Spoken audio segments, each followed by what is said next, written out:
Because you see, what happens is everything you fight gets separate listing.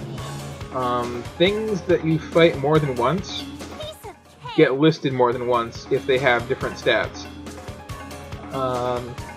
That whole tedium thing that you fight at the little summoning circles whenever you use one, that just gives you a truckload of experience, you wind up with like 8 copies of that in the monster list by the end of the game. Possibly more, actually. Yeah, I have to count later on. So, if the, like, actual character bosses got listed in there, you would have, I guess at least 5 or 6 copies of the PlayStation 3. Are you ready? I guess just like 2 or 3 of the 360, a couple of the Wii. The actual last boss there, though, R4, you played her like 20 times over the course of the game. Seriously, I lost count of how often she just shows up and gets stomped on you, stomped on by you. But it's a lot. It's really a lot. The other thing too is, I think I showed you the last boss fight for the PlayStation 3 continent last time, when I finally got through there. Or maybe I didn't, maybe coming up. But yeah, there's this thing you fight. And at first I thought it was like this actual unique boss, just for that continent. And then I fought it again, getting the next key fragment. And then again, and then I realized when you get the first one, on the Sega planet, during the tutorial, yeah, that was the same boss from there too. Everyone, until then.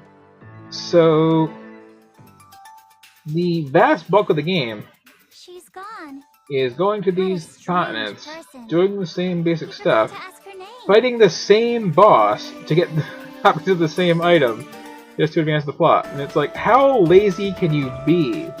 Can you at least not, give me a fire boss, a water boss, or a boss like that? You can even palette swap the same thing every time. I won't care. But no, you literally fight the same boss every time, just more HP. Or the way I did it with less HP, because again, I went in reverse order. I went in reverse order because I was following an FAQ, the only one anybody ever bothered to write for this game for a good reason, and the person writing it just basically wanted to avoid going through the stupid caves as much as possible. Worked out the minimum travel time, which it just so happens means you fight things in reverse order. But anyway, yeah, this is me finally finishing up the 4th key fragment hunt, and I just started recording to play the game out for a bit. The stuff would actually start happening, which naturally it doesn't. It's still slow-paced garbage, nothing really important going on at all. Yes, Neptune. I'm so sorry I've been unable to keep in touch lately. But eventually, yeah, after a bunch of drivel conversation, you finally go get the magic book there and talk to it for half an hour. And then kind of move on. But, yeah, I probably could have cut some of this stuff here. The thing with this game is, there's the amazing amounts of padding, but what really struck me as remarkable going through the whole thing is, I would say probably the bulk of the dialogue, besides boob jokes, or what passes for them, is attempts to do this whole fourth wall breaking humor thing, where, they will just talk about save points and NPCs and bosses having multiple forms and stuff like that. And the thing is, you can do that, and you can be funny doing that if you have that sort of game going on in the first place. Here, it's like they're not earning their fourth wall jokes, because there's no, like, actual serious RPG that they are making fun of at the time.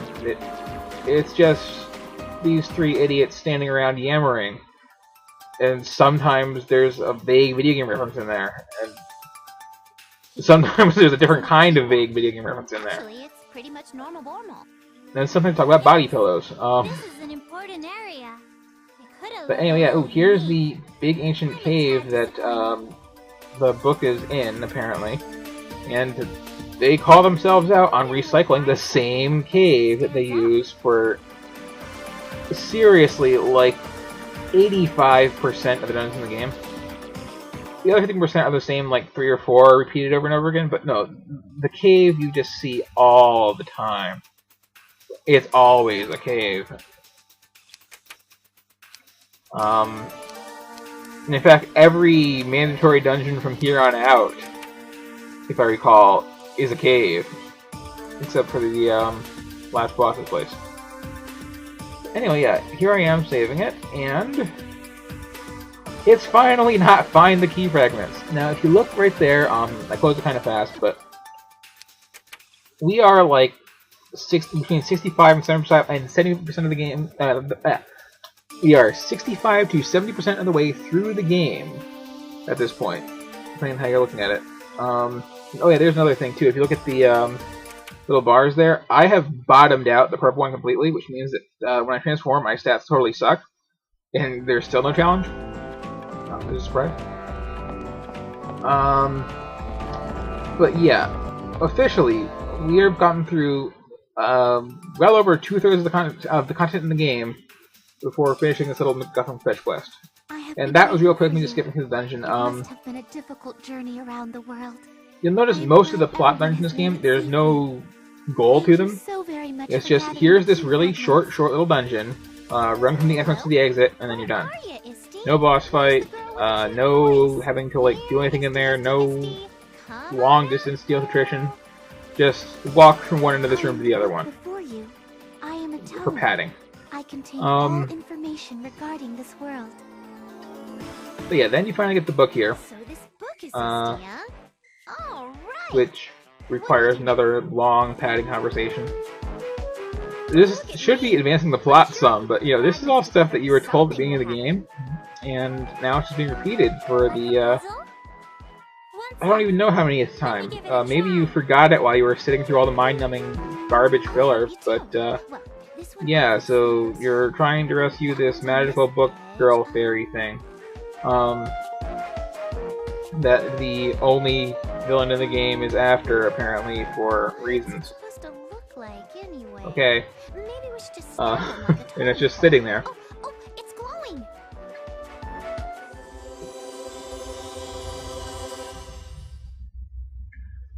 And then comes into this thing, which... Thank you. Now I am freed from that seal. I guess as character designs in this game go, isn't that bad? Rather, histoire. This, however, is bad. Histoire here talks with freaking smiley faces at the end of everything. Sounds kind of the same. And not just like regular smiley faces, not even like stupid anime style smiley faces. These are like the, you know, Kirby flipping you off style smiley faces at the end of basically everything she says. What's the point? Are you trying to, like, give me her facial expression while she's talking? Because you're theoretically animating faces, and you could just do that. We're gonna go after Overlord Momus and R4. We're not you know, done yet. It just really seems kind of, Didn't find either of them, even though we were zooming pointless. all over the world. Got any cryptic metaphors for us, Isty? But yeah, they keep talking and talking and talking. Unfortunately, rather fortunately, Overlord Momus does not exist. And I'm getting distracted by IMs, which of course I forgot to close out before I started recording this. Talk amongst yourselves, listen to the vapid dialogue. All of these are complete falsities. To top it off, you all actually have fought R4. No. Ignore the sounds of typing as they're coming through. But yeah, there was at one point, I think with the Wii's thing, talk about there being some, like, you know, greater evil behind the stupid little witch girl they keep fighting. And no, there isn't. There's just the one boss. We couldn't bother to draw a second one. But that evangelist was like a witch who was all stalking and attacking us. That was also Momus's messenger, huh? Sometimes she's an evangelist, sometimes the Overlord's messenger. She was doing this all to achieve Anyway, though. end. So yeah, the big twist in the plot is that there's even less to it than it looks like. No, all those fabrications were mirrors of her true self. The person who's just propped up as the first of possibly several minions of the great evil boss is the only thing you fight in the game of any plot consequence. The only one, too. Again, most plot dungeons have no boss in them, it's just run across here. The couple that do, you just fight that big, like, spider centaur thing to get the key fragments. You have to fight that worm at the beginning of the game, which I can barely even call a boss. Coming up, there's a couple of dragons you have to fight because they're guarding some stuff, but, you know, they're not like special bosses, they're just palace bosses, regular monsters.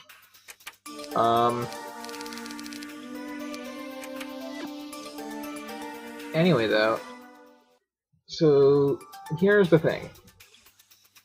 After you sit through all this boring garbage, oh, I actually have some regular garbage in here.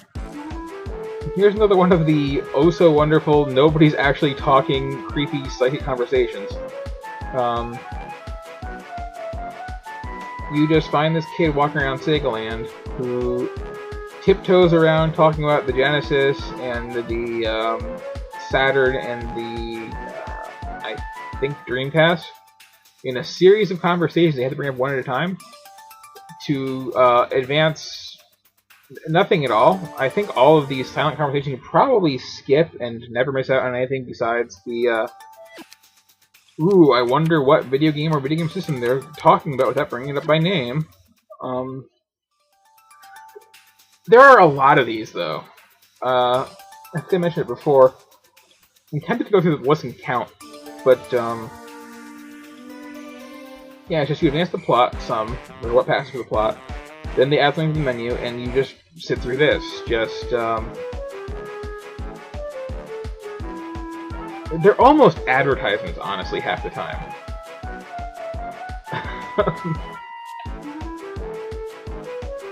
And yeah, this is just, like, talking about the Saturn. And it's not making jokes about the Saturn.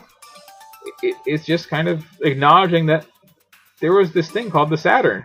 Except they're not saying what it was called. There was this thing. What do you do? And is there a third one? Yes, there's a third one. So you get nothing from sitting through this. It's not entertaining in the slightest. They phoned it in and didn't even voice act it. But here it is. And, yeah, most of them are like that. It's just, like, painfully trying to work out what they're trying to reference.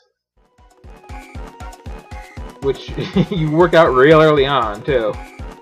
I think one of the worst ones was the one about Street Fighter. It's like, oh, there's people beating up a car, and also a stack of boxes. And look, one of them is a girl with big thighs, and one of them is a sumo wrestler, and one of them is an Indian guy with long limbs. One of them's a green guy, and he's electrified. Huh, I guess we should leave. But thank you for wasting my time with that, game. I'm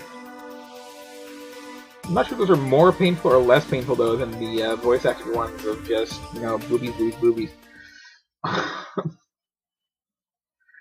Or the actual advancing the plot stuff of just repeating the same point like 20 times and just dragging it out.